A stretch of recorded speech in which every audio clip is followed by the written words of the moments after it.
Hello, and welcome back to my station.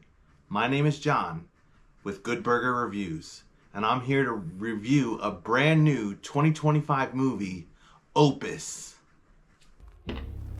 Mr. Moretti will be playing the greatest album of modern times. Future times, all times, really. And there is more to come. This movie is directed by Mark Anthony Green. It was released by A24, and it stars Ayo Edebiri, John Malkovich, Juliette Lewis, Murray Bartlett, and Tony Hale. The basic plot line is a young aspiring writer who travels off with a boss to this compound in the far, far off desert of New Mexico, ends up meeting a famous person from 30 years ago who was a celebrity singer, songwriter, who had been disappeared for 30 years. All right, well, I'm going to break down this review into two sections. I'm going to give my basic overview, and then I'm going to get it a little bit into spoilers because this one's definitely got some interesting key facts that I'd like to talk about. So I'll go ahead and give everyone fair warning when I bring up the spoiler end of the review. All right, the main star, who I'm not going to say her name again because I just cannot say it right. Her character name is Ariel, and her boss, they are going to this compound in New Mexico. This movie is definitely the combination of many movies that, while I was watching it, many movies from the past had popped into my mind. But the main two are from last year, and that is the one that was kind of just so reminded me of Blink Twice. So, and the parts with Blink Twice is, they're off in a remote location. When they get to the compound where this famous movie star is, who's played by John Malkovich, they have to turn their phones in and so forth. And it just had that Blink Twice vibe. And Juliette Lewis, she reminded me of Gina Davis in Blink Twice, just the way she was dressed, kind of the way she's, the older end of middle-aged, just kind of goofy character, and the way she walks, just always I remember Gina Davis always seemed drunk in Blink Twice, and Juliette Lewis is just very similar. She just seems kind of goofy. The other movie that it reminds me of is A Midsommar from 2019. Just the whole cult aspect, in that movie they travel off to somewhere in Northern Europe, and they're secluded away just like in this movie, and it's a cult. So going into Opus, I had done a fairly good job of honestly, I didn't even know about this one. I didn't know about this one coming out, but I didn't see any trailers, any previews. I saw that it came out. I did a very brief read on it, and then that was it. I said, let's see how this one's going to surprise me. And unfortunately, it didn't really surprise me because it was very predictable. So it had that, this is an A24 elevated cult horror, secluded away on some area, and it plays out very beat for beat in those things. However, I am mixed about it. So as far as my basic say is, this one is definitely not a run out to the theater and go see movie. This is one that you can definitely wait for it to hit streaming, and I'm sure it'll be on Max or something over the next few months, hopefully by summer. So what did I like about the movie? So I really did like the lady who played Ariel. Her character was great, actually. I enjoyed her. She was, even though the movie itself seemed fairly predictable, she was a fresh character. I liked how she was very strong-willed, very smart. Right from the get-go, as soon as they arrive on this compound, that they had to take a bus 4 hours to get there, um, and she right away is already alert. Like, we have to put our phones in a bag, and she's kind of hesitant on that. And then there's a very early on, there was like six of them that were kind of traveling together with her and her boss, and one of them already disappears quite early on in the movie, and he's in a massage room in this compound, and he gets he gets it, and she's already like, where'd he go? There's been someone missing.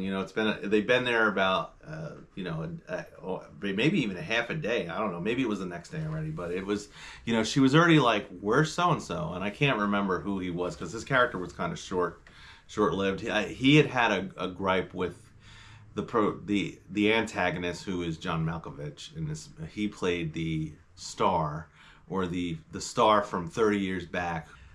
So the fact that he was cast as a pop star from the 90s, which I thought that was miscast. Like, why was he famous in the 1990s? He would have been better being famous in the 70s or late 70s or early 80s. This would have been more suited based on his age, and his age in the movie and his age in real life. Like, I would have thought, yeah, he would have been more popular as a young pop artist in those time frames.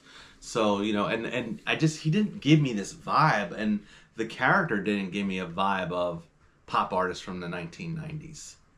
And then he did play some songs, and I have to admit, I did like the songs. I did like the songs that were put in this movie that were supposed to be songs of his that he wrote, but and even in the credits they say that he sang at least one of the songs, and I thought, is this really him singing? The song didn't match him, and maybe, he's older now. It just didn't seem like his type of music. So either way, his character was definitely strange. So he was the Jimmy Jones of the cult. The cult is the Levelists, and the point of the Levelists is, I really don't know. They like to wear blue. They had glimmers in their eyes. They would shuck oysters in a tent and get little scars all over their hands. Just weird cult things that would unravel in this movie. Was one of the first things was when they sit down for the first meal. I guess it was a piece of bread. It was definitely this big piece of bread that they all take a bite out of. And it's like, first person gets handed the bread and takes a bite of it, hands it to the next person, then they take a bite of it and hands it to the next person. And by the time it gets to our main character, it's this shriveled up little, probably soggy from everyone's bite and everyone's little saliva all over it. I thought, oh, how could she? And you could see she kind of just barely nibbled it, and I don't think I could have ever even gotten past that first part, but she did. And then the other weird cultish thing was these people in blue. They're the cult members. She was assigned one to be her escort or watch her while she was in this compound. And even when she went for a morning jog, her escort had to run with her, and it was like, oh my god. So the people in the blue who were the cult members, they were definitely bizarre. Ariel does not like hers, and it seemed like the cult member who was assigned to her didn't like her as well. So there was already that kind of tiff going on between the two of them. And then there was a few other cult members that come in and out. One lady who comes in, and she's like, she kind of reminded me of the girl from Blink Twice the Star. This is the way she looked. But she's really friendly, and she plays a key role at the end. But she comes in and she has to shave Ariel in the special spot, and it's like, of course, just a weird cult thing. Why? And Ariel's like, why is this happening? Why does this need to be? Am I going to be checked down here later? Like, seriously, and that's when I really started liking her, because I'm like, yeah, you go, girl, tell them this is ridiculous. Anyhow, it was that part. So the way the cult played into the movie was very odd and strange. And I guess that's how cults are. It was similar to the cult similar, not exactly, but there were similarities to the cult in Midsommar. And then there were similarities to the way they behaved in Blink Twice, the outfits and just the fact that the head guy is like this big star, well known, but kind of hidden away at the same time. And her boss, you know, he just seemed to be a little. Her boss was named Stan, and he's so into this thing. He's the one that's really going to write an article, and she's just supposed to be taking notes. But she wants to write an article. And then he's just kind of blind and oblivious to all the weirdness going on. It's like he doesn't seem to be fazed by, you know, all the crazy cult stuff. And she even says, you know, this is like weird. You know, and he gets like shot by this bow and arrow randomly. Oh, and then there's this puppet show. The puppet show. There was a puppet show. So one part of their agenda was this puppet show. The kids in the cult are putting on a puppet show, and the puppets are bizarre. These puppets are like, I think of the rats from Muppets, the Muppets Take Manhattan, but like, they look like those rats, but like dead, real rats. Like, I would have thought maybe they were dead rats on sticks. I don't know, but these puppets were bizarre. And then there was another puppet. The puppet show was weird, but the puppet show is the turning point of the movie where everything goes real south. Because at this point, Ariel had already called everyone out on this. Like, I'm done. This guy's been gone now over a day. And then someone else had gone missing as well. The arrow had been shot through Stan, and it was like, seriously, I'm leaving. She's like, I gotta go. It's time for me to leave. Where's the nearest bike, plane, cab, whatever? Uber me out of this place. And initially, John Malkovich's character, you know, is like, oh, she doesn't want to be here. Something we've done has offended her. Very cultish, very, you know, kind in the way he's handling it, but like probably planning her death in that same exact moment, of how they're going to keep her there. But he's very accommodating in the way he talks about, okay, well, the bus is 4 hours away, so you have to wait for it to come back and blah, blah, blah. You can watch the puppet show meanwhile. And she agrees, but then, of course, it's at this puppet show where it even gets weirder. And the other weird thing that happens at the puppet show, they're sitting on these cool, like these beanbag chairs. And she's sitting on the beanbag chair, and all of a sudden, her beanbag chair starts moving, and there's something in hers, and it's a person. And all of a sudden, it's like an egg hatching out of a beanbag chair. This lady comes out, and first of all, she's all messed up. She's like got some serious allergic reaction or some serious disease going on. Her face is all disfigured, like she's been beaten to a pulp. Her tongue's swollen. She can't talk. She's just barely alive, really. And that's when she's like, all right, that's it. Let's go. Run. She makes a run for it. And then at that point, that's when I felt like the movie started to get good, because it really is a slow burn up until then. And then when she makes the go of it, there really starts to be some good action. And I was surprised at this part, because usually with these types of movies, the intrigue is really great and then the ending falls flat. But with this one, the intrigue was kind of predictable. And the movie at the end was kind of good. You know, I liked how it ended. And spoilers, of course, she does escape.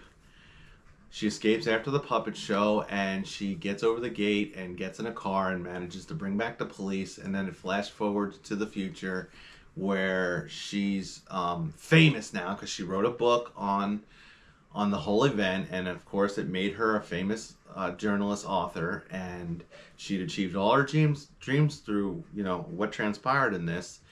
And of course, I think she was pretty much the only one that survived, because Juliette Lewis, during the escape and when everything goes chaotic, Juliette Lewis is dead. Her boss Stan is dead. There's another older lady that was with them. Don't know who she was, but she was part of the crew. She's dead. Of course, the girl with the infection's dead, and the guy from the beginning, he's dead. So everyone's dead but her. She's the only one that survives. She's the only one that escapes. And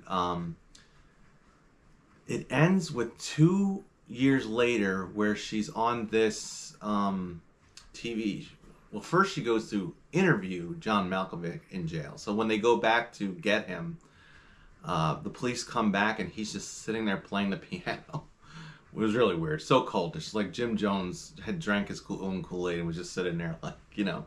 Anyhow, he's in jail, and she goes to do a final interview with him, and she was like, what was the point of the levelists, and what was the point of all this? Because it really seemed like the levelists didn't have much of a point, but I guess in his own cuckoo mind they did. And she wrote a book about it, and I guess that's what he wanted. He wanted it published. I guess that was the whole point, because and she wanted to find out, where were the bodies. And of course, the other weird thing about the end was like the levelists, like the majority of the cult members just disappeared.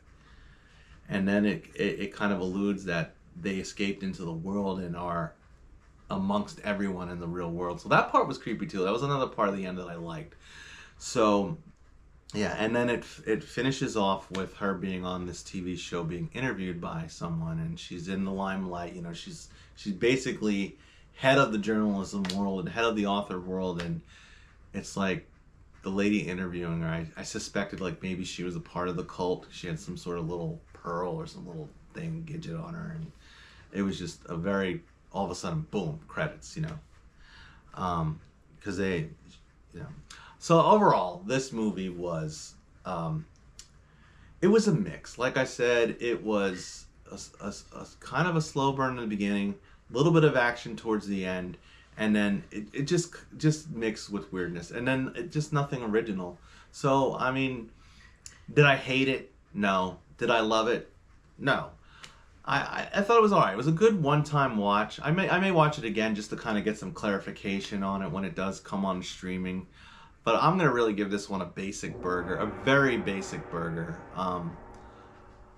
It definitely has that artsy flavor to it. And I feel like, I was saying this to the person I went to the movie with, like, A24 it's now they have so much in their repertoire, and with other companies like Neon and other like Ariaster and all these other people that are kind of doing these elevated horrors. Now these elevated horrors are becoming more predictable, more Blumhouseian, and if you could say, because this one, even though it had the whole artsy feel to it, had so much predictability. And I guess it's because we've had so many, Hereditary and all these other movies that have kind of been down this route before.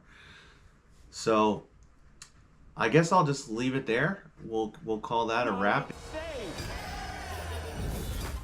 Is this not alarming to you?